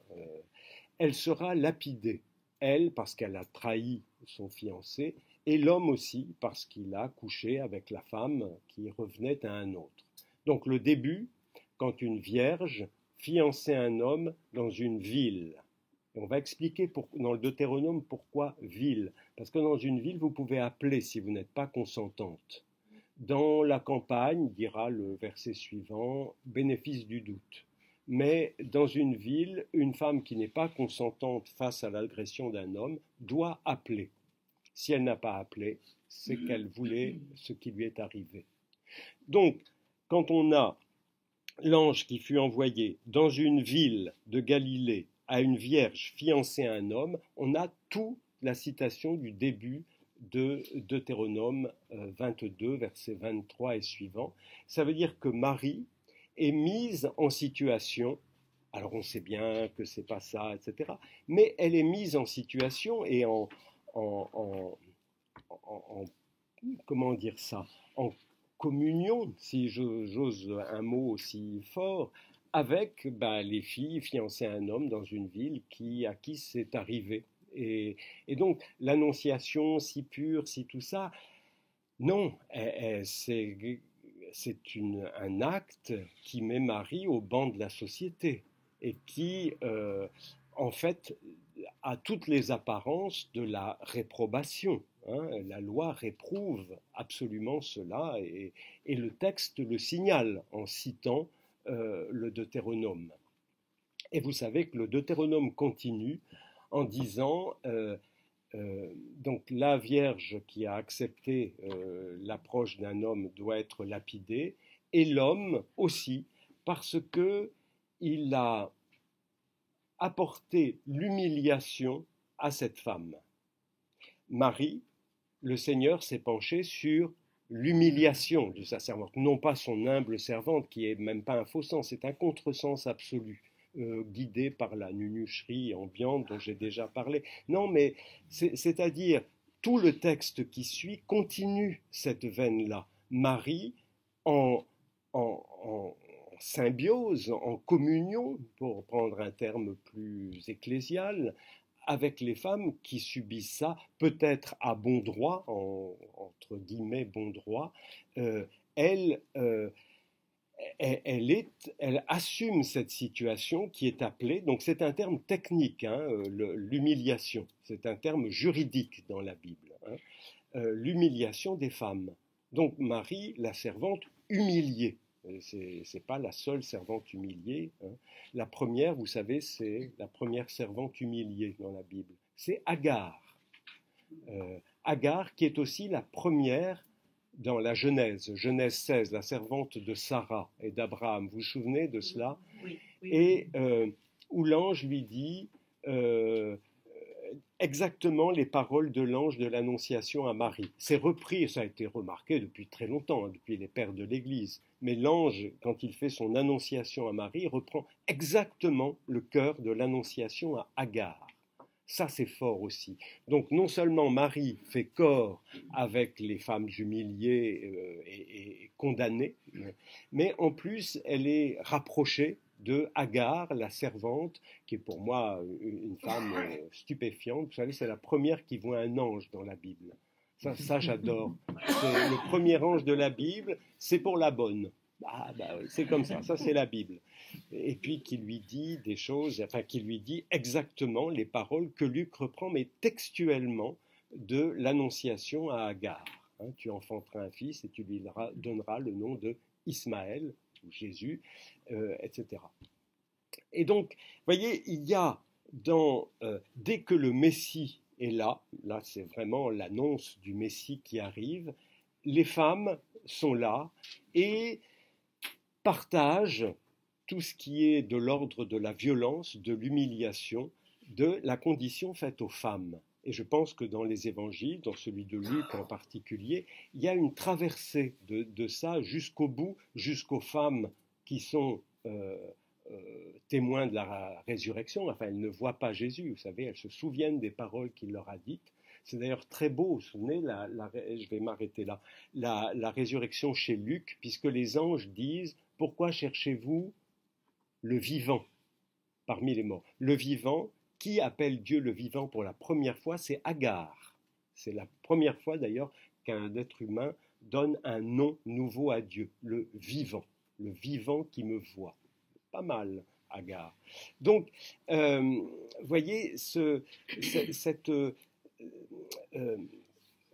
communion en quelque sorte avec toutes sortes de situations et qui vont continuer au fil de l'évangile. C'est pas simplement dans le début de l'évangile, c'est bien d'y avoir pensé à Agar ou Deutéronome. Mais non, tout ça va suivre et Marie en quelque sorte anticipe ce que le Christ va vivre, lui qui va être condamné à mort et à la pire mort qui soit et la pire condamnation, alors que non, il est innocent.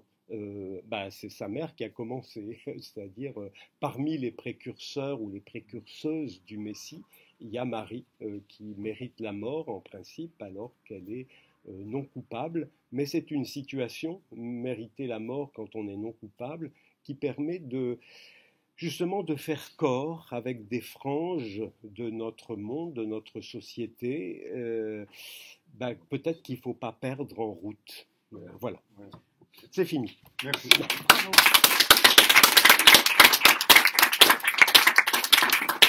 Merci pour cette lecture fine de la Bible et cette écoute attentive des textes. Alors, on retiendra dans tout ce que vous avez dit qu'il n'y a pas de Messie sans femme, oui. Pas seulement à cause de la filiation, mais aussi dans l'intention. Oui. Et ce qui me paraît intéressant dans la continuité du colloque L'avenir de l'Église qui s'est tenu il y a quelques mois, c'est de prolonger ce débat. Je trouve votre intervention particulièrement éclairante. On va accueillir toutes les questions qui n'ont pas manqué de surgir de l'assistance, dans la mesure où les évidences sont un peu ébranlées. J'espère. Elles le sont pour moi, alors je voulais vous vous en faire part.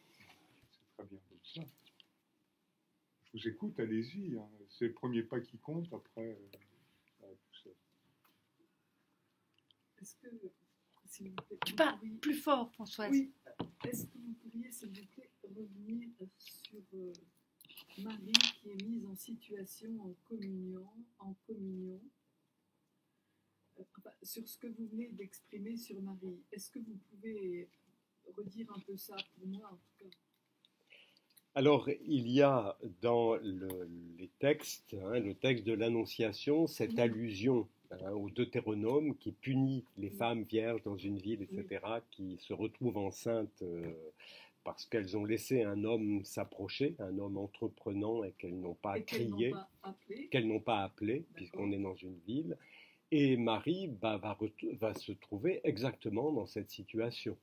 C'est-à-dire, elle va être enceinte, elle qui est vierge et pas encore avec Joseph maritalement.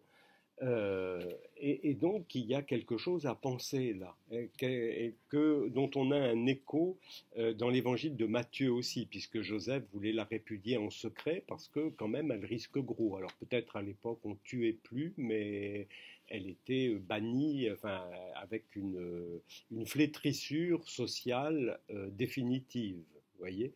Donc il y a quelque chose dans cette figure de Marie, l'innocente qui fait corps avec les pécheurs, disons, ou tous les cas, qu'il y ait péché ou pas, où on est en dehors de la loi et des règles sociales, il y a quelque chose qui anticipe ce que le Christ vient faire.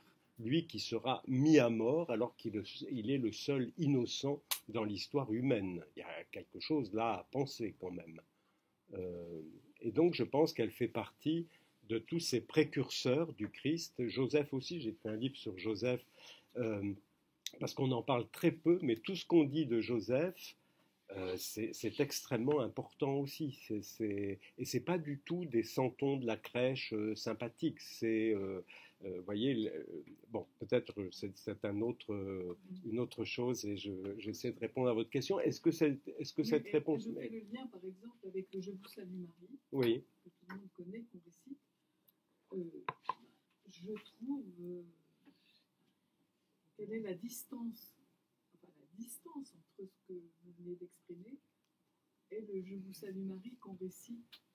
Le Seigneur est avec vous, c'est-à-dire le Seigneur est avec vous, et s'il est avec vous, dans la Bible, quand on dit que le Seigneur est avec quelqu'un, par exemple Joseph dans la Genèse, ça veut dire que le quelqu'un en question est condamné injustement. Joseph mis en prison dans la Genèse, le Seigneur était avec lui. Dans tout ce qu'il a vécu, vendu par ses frères, le Seigneur était avec lui. Mis en prison à la suite d'une dénonciation fausse de la femme égyptienne, le Seigneur était avec lui. Là encore, les expressions, il faut les entendre dans la Bible et pas seulement dans les considérations un peu vaporeuses qu'on a très vite dans nos milieux.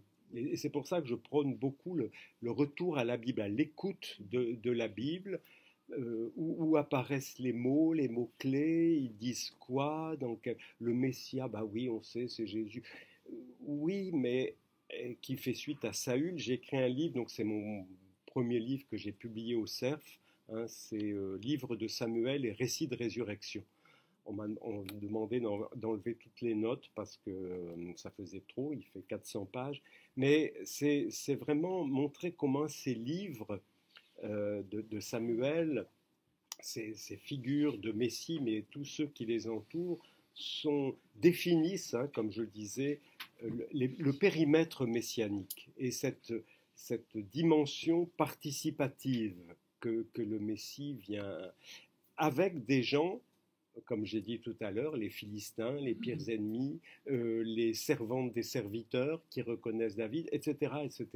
Et il y a une sorte de changement de perspective, de changement de nouvelles lunettes, en quelque sorte, pour voir la réalité autrement. Mais il me semble que la clé des problèmes de Marie, c'est le mot humiliation et humilité. Ça me semble que, alors, le vrai mot, c'est humiliation. Humiliation, Alors, c'est vraiment un changement de vision Oui, de l'appeler humilité. Oui. Ça enlève tout Oui. le tragique de la chose. exactement. Et Exactement. pourquoi on fait ça? Moi, j'ai milité un peu, j'ai envoyé des articles ou des choses dans un bouquin qui a été fait pour les évêques ou je sais pas quoi. Bon, il y a bien sûr il y a aucun retour hein, là-dessus. Bah non, c'est comme ça, on a toujours dit ça. Bon, ok. Mais pour moi, ça fait partie un peu, vous voyez, ça paraît rien du tout. Puis j'ai l'air de défendre un peu ma boutique en disant ça, mais c'est pas le cas. C'est-à-dire, moi, dans les histoires d'abus, où j'étais quand même plongé jusqu'au cou et un petit peu au-dessus encore pendant 16 ans, et où j'ai vécu quand même en entendant des histoires gravissimes et en recevant des lettres de menaces de mort de bons chrétiens pendant longtemps, des lettres anonymes, mais au nom du Dieu très haut. Ouais, enfin, c'était moyennement sympathique, mais je pense que ça fait partie, tout ça, vous voyez, ce vocabulaire atténué, chloroformé, là où la Bible, et c'est pas la Bible, ça dit les choses, non, c'est d'autres concepts. Marie, elle n'est pas humble, elle est humiliée, elle fait corps avec les femmes humiliées pour des bonnes ou mauvaises raisons, enfin, mais elles sont humiliées. Est-ce qu'il y a quelqu'un qui s'approche des humiliés? Oui, il y a Marie, et puis son fils. Vous voyez, dans l'évangile de Luc, à la fin, Jésus entre au paradis, mais pas tout seul. Il y a son copain de détention crucifié à côté de lui, qui a 15 secondes de vie chrétienne. C'est bon. Santo subito, c'est le seul auquel je crois, comme Santo subito. Bah oui, c'est vrai. Question. Oui. Oui, simplement pour confirmer ce que tu dis, je suis très frappé quand tu dis dans la Bible que le Seigneur est avec quelqu'un, c'est quelqu'un en difficulté. Oui. Tous les psaumes, Oui. tous les psaumes Oui. le disent Oui. sans cesse. Oui. Oui. Et vraiment, c'est très important. Oui. Oui, oui, merci. Et ça veut dire Marie, oui, elle c'est pas la gentille petite fille, donc le Seigneur vient la voir, elle traverse. C'est vraiment, Dieu est avec Ouais. ceux qui sont en difficulté. En difficulté. Ouais. Et Emmanuel, Dieu avec nous, Oui. c'est de cet ordre-là. Exactement. Ouais, c'est tout à fait juste. Oui, Ah. vous avez dit que l'humiliation est une notion juridique, et vous avez renvoyé à Deutéronome 22, et pour Absalom aussi, il y a beaucoup de renvois. Mais je voulais savoir si vous pouviez préciser le lien avec la Torah, humiliation Oui. et Torah. Alors, On pourrait reprendre la question. En disant Torah, je suis d'accord avec vous, mais voilà, puisque vous avez parlé d'une notion juridique, c'est donc pas l'humiliation au sens d'aujourd'hui, enfin, ce qu'on pourrait vous donner comme premier sens. Si vous pouvez, ou alors je me trompe. non, mais de toute façon, voilà, donc la question, si certains n'ont pas entendu, hein, c'est le lien de cette humiliation dont on a parlé avec la Torah. Alors, l'humiliation, c'est un concept complexe qui apparaît avec les femmes. La première fois qu'on parle de humiliation, c'est Genèse 16, c'est Agar, la servante de Sarah et d'Abraham, vous savez, qui est donc réquisitionnée pour Abraham couche avec elle et l'enfant qui naîtra sera adopté par le couple stérile jusque-là. Bon, jusqu'à ce que Dieu fasse savoir que non, il y aura un autre épisode. Mais en tout cas, Agar, quand elle se voit enceinte du maître, on dit sa maîtresse ne compta plus à ses yeux. Ce qui est quelquefois bien de vivre des choses comme ça quand on a été soumise toute sa vie. Et Sarah l'humilia. Alors on ne sait pas ce que ça veut dire exactement. Et puis le mot apparaît encore 2 fois. L'ange qui trouve Agar lui dit des choses, lui fait une annonciation très, très intense. C'est la première grande annonciation de la Bible. Hein, tu auras un fils qui s'appellera Ismaël, Dieu t'a entendu, enfin c'est ce que veut dire Ismaël, et il sera, etc. Enfin, la première grande annonce, c'est ça. Et l'ange lui dit, écoute maintenant, retourne chez toi, humilie-toi, puisque sous les mains de ta maîtresse. Et on comprend d'une certaine manière, c'est-à-dire elle est quand même au milieu du désert, allant vers nulle part. Donc tu as quand même un foyer.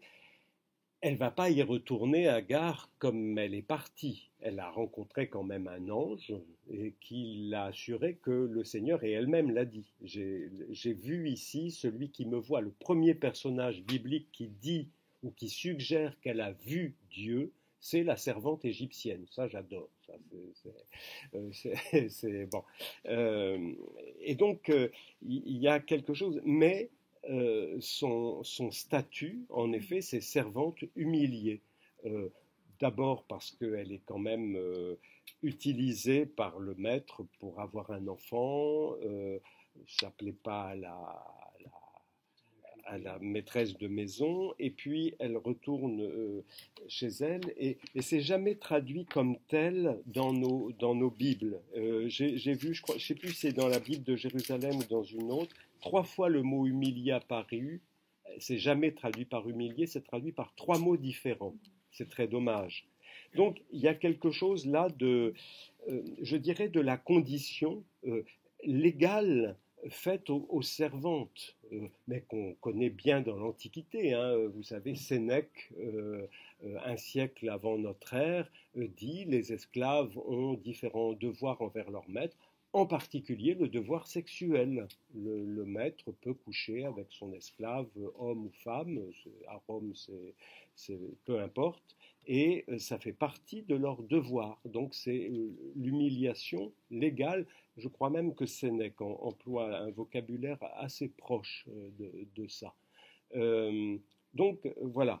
Et après, dans la Torah, le mot désigne justement toute infraction à la loi, en particulier celle où le corps est concerné, pas seulement des infractions de l'âme, de l'esprit, de la pensée, mais où le corps est concerné. Donc il y a dans le Lévitique, oui, et puis un peu partout dans la Torah. Donc c'est une notion vraiment qui relève du droit d'abord.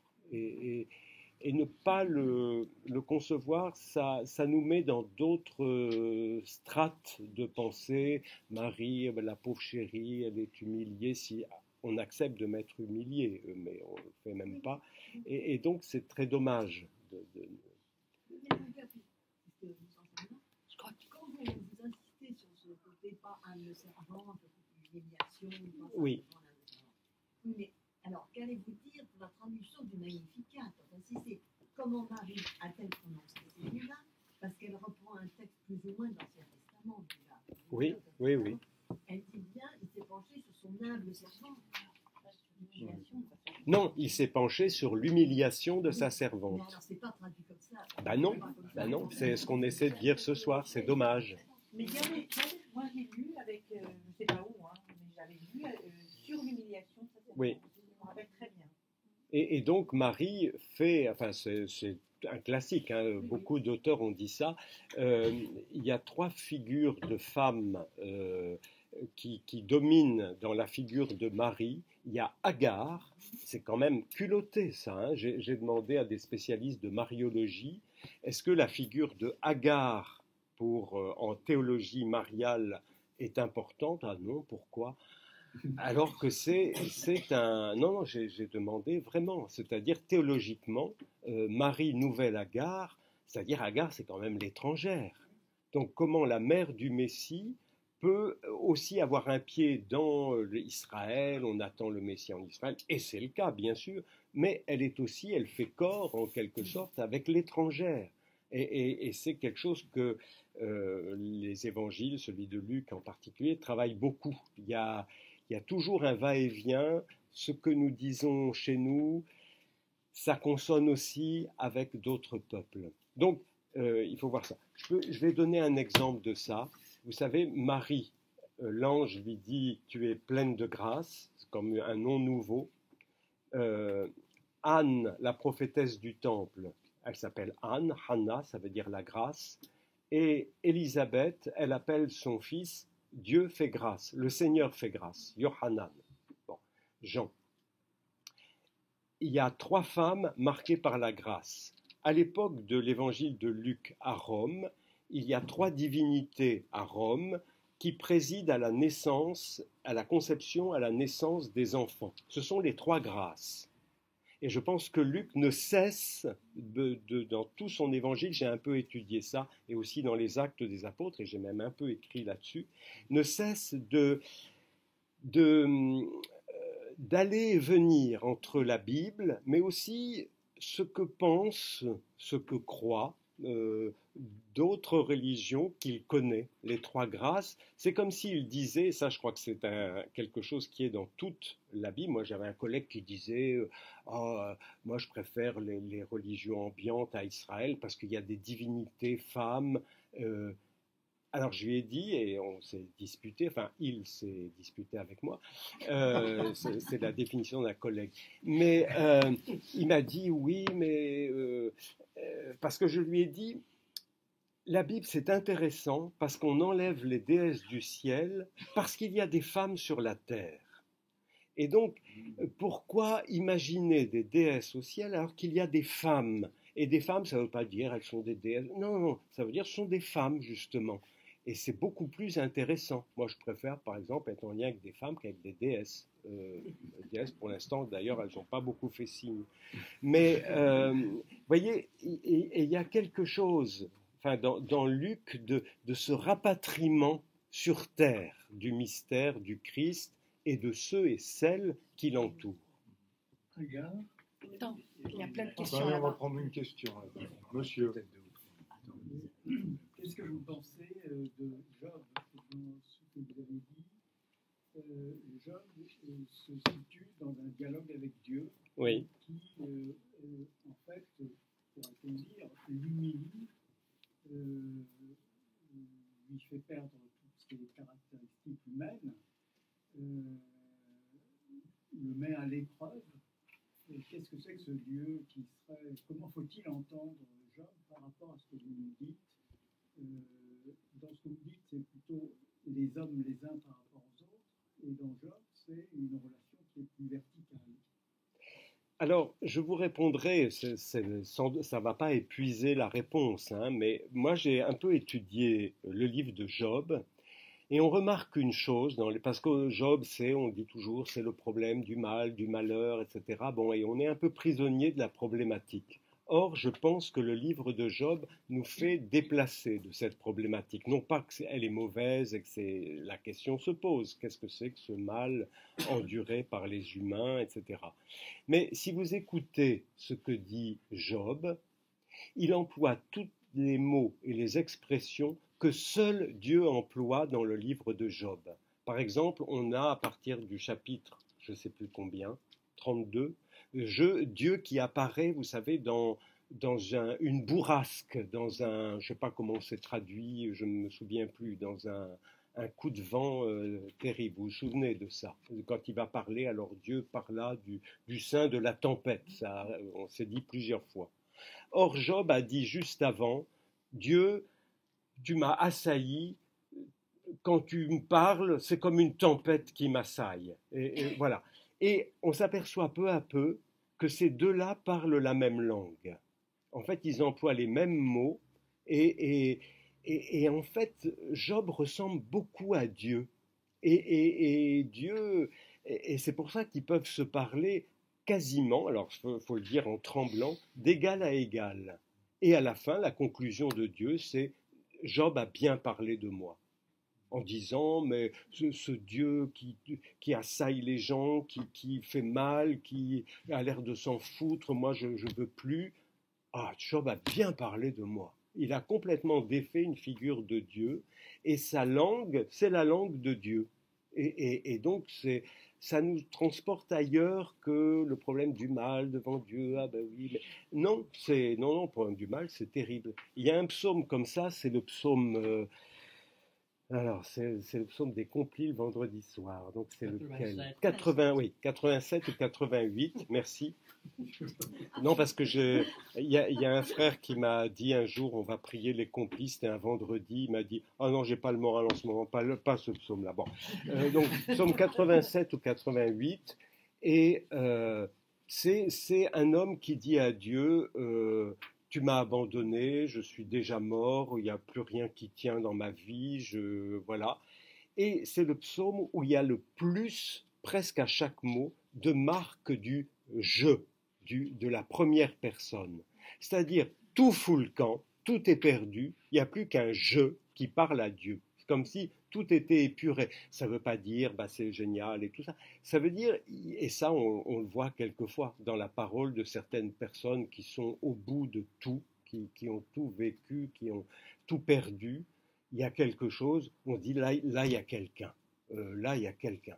Et je trouve qu'il y a quelque chose comme ça dans le livre de Job, qui n'est pas la résolution du problème du mal et tous ces trucs qu'on dit quelquefois, mais qui est cet avènement d'une personne devant Dieu, je le dis en tremblant, à égalité. Une ou deux dernières questions, madame? Moi, c'est juste une petite remarque, ça m'a échappé. L'autre racine de Isha. Oui. Tu as dit plusieurs fois Oui. une autre racine. Oui. C'est Enoch, Enoch qui est un autre nom pour dire l'humain, hein, qui est assez employé. Et Isha, c'est sans doute issu de cette racine-là. C'est Insha. Insha. Et le N, quand il y a une toute petite voyelle, est toujours assimilé par la consonne suivante. Donc c'est Isha. Isha. C'est peut-être trop compliqué ce que j'explique, mais je veux dire par là, ça a été dit depuis 25 siècles, hein, dans les commentateurs et tout ça, mais Isha, donc homme c'est Ish, femme c'est Isha. En fait, c'est pas Isha, c'est Isha. Il y a deux ch, deux shin. Et un des shin, il a absorbé le N, c'est Insha en fait. C'est un autre mot pour dire l'humain. Donc, Isha n'est pas le féminin de Ish.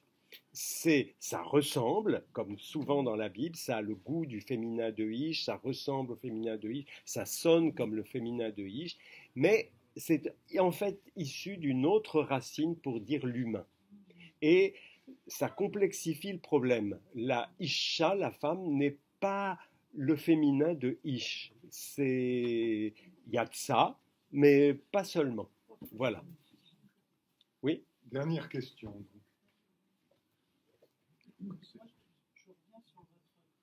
Très fort. Très plus fort. Sur votre propos, vous dites qu'il faut, quand on a humble, il faudrait lire humilié, ou quand c'est humilité, humiliation. Oui. Dans d'autres passages, moi j'ai une culture biblique assez modeste, dans d'autres passages, par exemple, Achab, après l'affaire de la ville de Naboth, Oui. Je crois qu'il dit qu'il Il s'humilia. Oui. Oui. Dieu pardonne oui. pour lui-même, pour après lui, c'est autre chose. Donc, qu'est-ce qu'il faudrait comprendre et par exemple, dans les béatitudes, on parle de ceux qui sont humbles de cœur, oui. pense aux humiliés, oui. ce sont des mots qui sont différents qu'il faudrait voir autrement. Oui, par exemple, je regarde dans les béatitudes. Donc attendez, c'est Matthieu, c'est 5. Hein. Oui, c'est ça.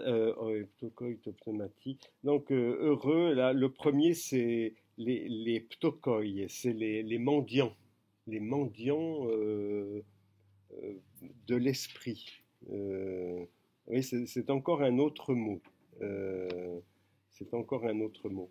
Mais oui, Akab, par exemple, il s'humilie devant Dieu, bah, ça veut dire il fait tout un ensemble de pratiques où il se défait pendant un temps il enlève son aura royale et il reconnaît sa faute, parce que qui est quand même très grave. Donc il s'humilie devant Dieu. Mais c'est vraiment un concept, vous voyez, qui n'est pas simplement une sorte d'affect personnel intérieur. Ça répond à à une loi ou à un dispositif, une disposition qui a une résonance sociale et une apparence sociale, enfin, qui est repérée dans une société donnée. Mais je n'ai sans doute pas répondu parce que je vous vois dubitatif. Allez-y, une dernière question. Si on parle juste pratiquement, quelle est la Bible que vous recommandez finalement comme traduction? Je ne sais pas, non. En français, on a de la chance parce qu'il y a beaucoup de Bibles. Moi, j'aimais bien, je l'utilise souvent, la Bible d'Ostie, Ostie Trinquet, qui a souvent le mot juste. Par exemple, le premier mot, j'ai beaucoup travaillé sur ce mot, le premier mot de Dieu aux humains, c'est fructifier et multiplier. Alors longtemps, on a traduit par croisser, multiplier. C'est comme si Dieu demandait qu'on fasse beaucoup de petits chrétiens pour peupler la terre. Et c'est pas du tout ça. C'est fructifier et hostie, mais fructifier, ce qui est bien. Et il y a beaucoup d'exemples comme ça. Mais sinon, c'est bien d'avoir deux Bibles, hein, avec les jeux de notes et les traductions différentes. Et ça explique un peu, voilà.